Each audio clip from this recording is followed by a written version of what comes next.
Welcome back to Star Sport. बात करेंगे अभी हम England versus Pakistan 3 test matches और पहला टेस्ट मैच मुल्तान में होने जा रहा है और इंग्लैंड की टीम आज पाकिस्तान पहुंच चुकी है और 2 दिन रेस्ट करने के बाद प्रैक्टिस का आगाज करेगी।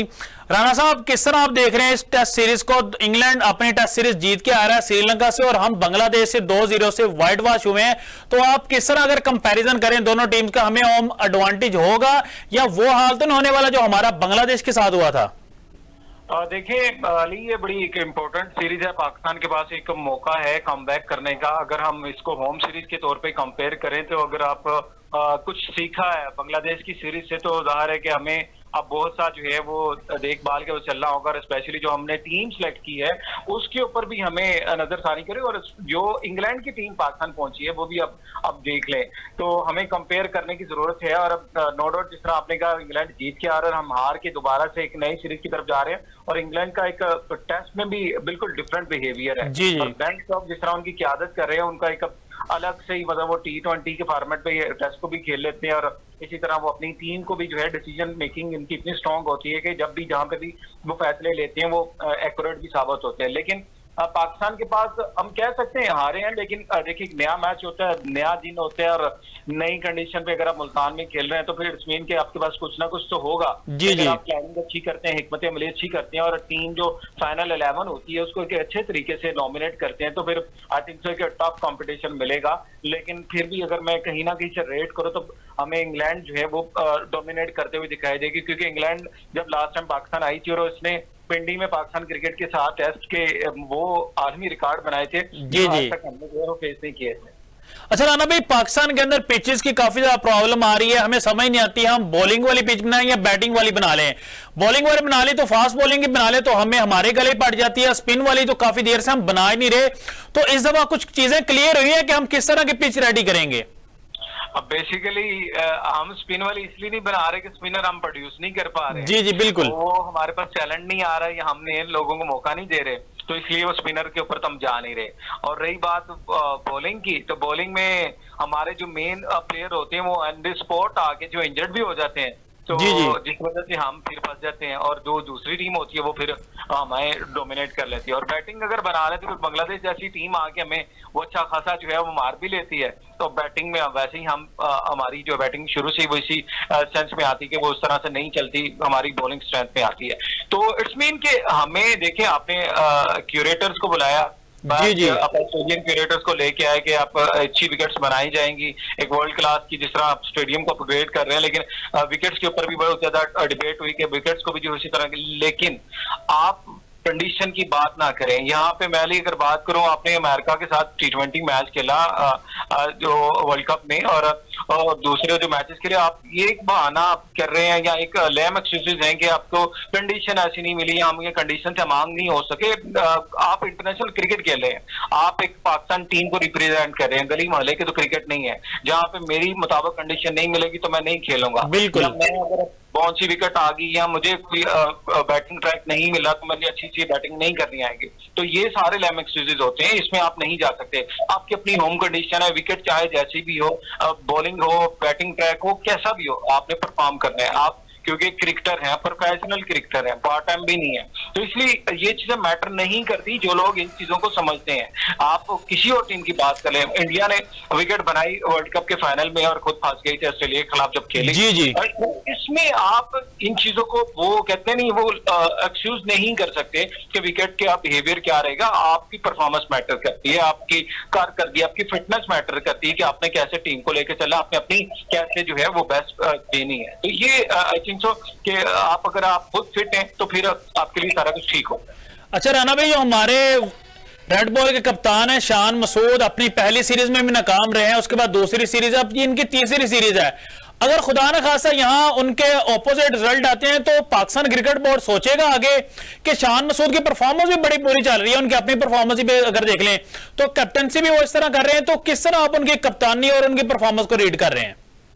मेरी जो पर्सनल सजेशन है, राय है, मुझे लगता है ये तीसरी और इनकी आखिरी सीरीज है। सही सही। वो जीत जाए, इसको एक अच्छे नोट से वो इख्तिताम पे ले आए, एंड पे ले आए, ताकि अपने जो है उसके नाम के साथ जो है एक स्कीपर का वो टैग तो उनका लग गया है एज ए टेस्ट कैप्टन, और वो अगर इसको एंडिंग करते हैं कि अच्छी हैप्पी एंडिंग हो जाए। अदरवाइज इसके बाद उनको कप्तानी के हवाले से जो है वो मिलने वाले नहीं, क्योंकि हमारे जो दीगर रेड बॉल के कैप्टन जो है वो तैयार हो रहे हैं और उसके ऊपर जो है वो वर्किंग भी हो रही है। लेकिन चार मसूद अगर ओवरऑल देखा जाए, हमने जो पहले दो सीरीज हारी उसमें भी वो लो परफॉर्मेंस और इवन जो हिकमत अमली है उनकी, मतलब स्ट्रेटेजी जिसे आप कह लें, आप इनिंग्स डिक्लेयर कर रहे हैं, अच्छी पोजीशन पे आके अब वही मैच आप हार भी रहे हैं, तो इट्स मीन आपके अंदर जो है वो एबिलिटी भी नहीं है। जस्ट एजुकेटेड होना ही वो बड़ी बात नहीं है कि आप अच्छे से इंग्लिश से बात कर सकते हैं, अच्छे से आप कम्युनिकेशन कर सकते हैं, तो ये मैटर नहीं करता, आपकी परफॉर्मेंस मैटर करती है। बहुत से ऐसे प्लेयर्स हमने देखे हैं खुद कि जिनको वो इंग्लिश कम्युनिकेशन नहीं आती, वो अपनी लोकल लैंग्वेज में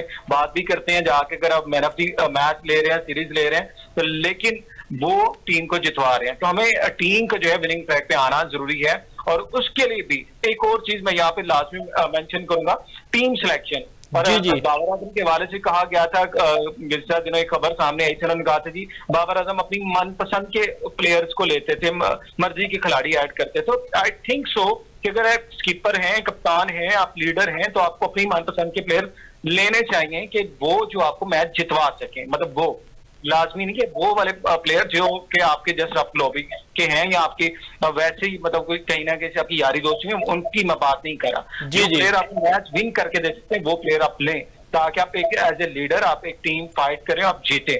हम ये नहीं कहेंगे कि कल को कप्तान जो है वो कहे कि जी हमने बहुत कुछ सीखा इस सीरीज से। अब भाई आप सीखने के लिए तो मैचेस नहीं खेल रहे, सीखने के लिए तो आपके पास जो है आपका नेट प्रैक्टिस है, प्रैक्टिस सेशन है, फिर आपके कोचेस हैं वो सिखा रहे हैं। अब मैच में जाकर अगर सीखना है तो फिर मेरा ख्याल है हमें इस चीजों के लिए कोई और एकेडमी खोल लेनी चाहिए, जहां पे हम मैचेस में सिखाने के लिए काम शुरू कर लें और टीम कोई और रख लेनी चाहिए। और ये हर दफा से हमें इसी तरह की स्टेटमेंट आती है। तो इस टीम सिलेक्शन में अगर मैं बात करूं तो वो से ऐसे प्लेयर्स हैं जिनको वो नहीं बनता था उनकी सिलेक्शन, लेकिन उसके बावजूद उनकी सिलेक्शन हुई। तो यहाँ पे सवाल या निशान है। अगर आप इंग्लैंड के स्क्वाड को कंपैरिजन करेंगे आपको पता लग जाएगा कि आप कहाँ पे स्टैंड करें और वो टीम कहाँ पे है। अच्छा राना भी, आपने कहा जिन खिलाड़ियों की सिलेक्शन होगी या होनी नहीं चाहिए, अगर वो परफॉर्म नहीं करते तो उनकी आखिरी सीरीज होगी। मुझे भी ये लग रहा है, हमें वैसे बांग्लादेश के खिलाफ भी ये लग रहा था अब्दुल्ला शफी की आखिरी सीरीज होगी, या और क्रिकेटर से जिनसे परफॉर्म नहीं है उनकी आखिरी सीरीज होगी। अच्छा राना भाई, एक और हमारे खिलाड़ी जो ऐड किए गए 16वें खिलाड़ी के तौर पर जाहिद महमूद, क्या उनको चांस देने के आपको लग रहा है कि चांस हो सकता है कि उनको पहले टेस्ट मैच के अंदर चांस दिया जा सकता है, या नुमान अली या अबरार अहमद के साथ ही जाएंगे? अच्छा, मुझे ये लग रहा है कि जाहिद की बजाय नुमान अली ज्यादा सूटेबल भी रहेंगे और वो ज्यादा जो है इस कंडीशन में भी इफेक्टिव भी होंगे, बजाय ये कि आप उसके साथ जाए, जाहिद के साथ नुमान आपको सूट करेंगे और साथ ही बरार जो है वो अब स्पिन कंडीशन में लेंगे हम। और अब देखना तो ये कि अगर हम सिंगल स्पिनर के साथ देंगे, सलमान आगा भी आपकी अच्छी स्पिनिंग करते हैं और वो भी आपके पार्ट टाइमर स्पिनर भी हैं, तो अगर वो उसी तरह से लेके चलते हैं तो फिर मेरे ख्याल से एक स्पिनर होगा और सलमान अली आगा आपके सेकंड ऑप्शन, और फिर साम अयूब को भी अगर आप टीम में चांस देते हैं तो वो भी आपके जो है वो चैंड ओवर करवा सकते हैं अच्छे। तो आई थिंक अगर दो स्पिनर के साथ नहीं जाएगी तो एक स्पिनर आपका नुमान अली इब्रार अहमद जो है वो टीम का हिस्सा। सही। राना साहब, आखिरी सवाल पूछना चाहूंगा आपसे कि शाहीन शाह अफरीदी की परफॉर्मेंस बड़ी बुरी आ रही, उस तरह नहीं आ रही जिस तरह स्टार्ट में थे 140 प्लस बॉलिंग कर रहे हैं, लेकिन बांग्लादेश के खिलाफ 130 135 तक था।